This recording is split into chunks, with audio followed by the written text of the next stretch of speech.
If your website has a news page or a blog page, you'll be using something called articles.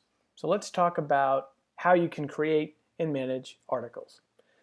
In my site tree here, I've got an entry called News. MODX uses a coffee cup icon to tell you that this is a blog. If I click on that, it'll go to the page for news and it'll show you the beginnings of a normal page, but at the bottom you'll see a listing of articles. This tells me the name of my news page and then a little description for it. And there's other settings in here that we don't need to worry about, so we won't even go into those. We'll just keep it about this content right here. And you've got a few controls that you can deal with. One is new article, so you can create a new article by clicking here. You can also do bulk actions that apply to whatever articles that you have ticked. The bulk actions include publish, unpublish, delete, or undelete. So we'll avoid that. What I like to do to create a new article is by going and hovering over news and going to write new article. And then you have your article creation page here. I've got the article title, which can be whatever you want, a summary, which will be a short description of the article, generally a teaser to get people to be interested in it, which will appear in a list format. And then you have the content window below, which you have the same controls as you would have on any other page. And often there may be a template variables tab for you to add special content, like images to your blog. And on the right side here, we have several different options that match what you normally see on page fields. The status of published or unpublished, a published date, and an unpublished date. All articles are automatically unpublished until you're happy with them, then you select them to be published at that point.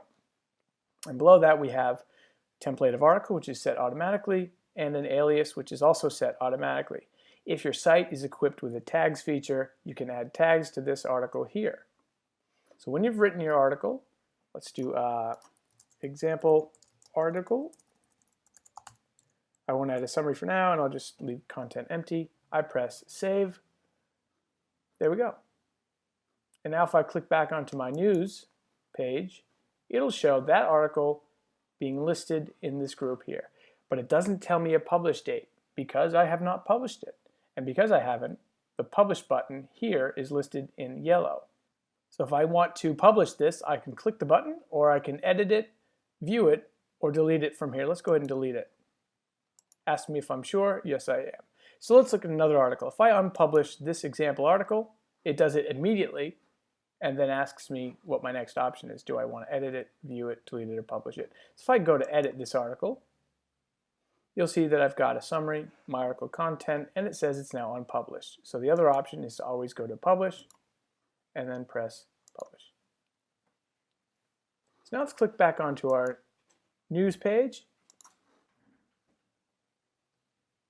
And what I can do from here is if I want to delete all my articles, like I said, I can tick those two boxes and select delete, publish, or unpublish. If I want to unpublish them all, they're all unpublished. If I want to import articles, I can do it from here. I wouldn't recommend using this.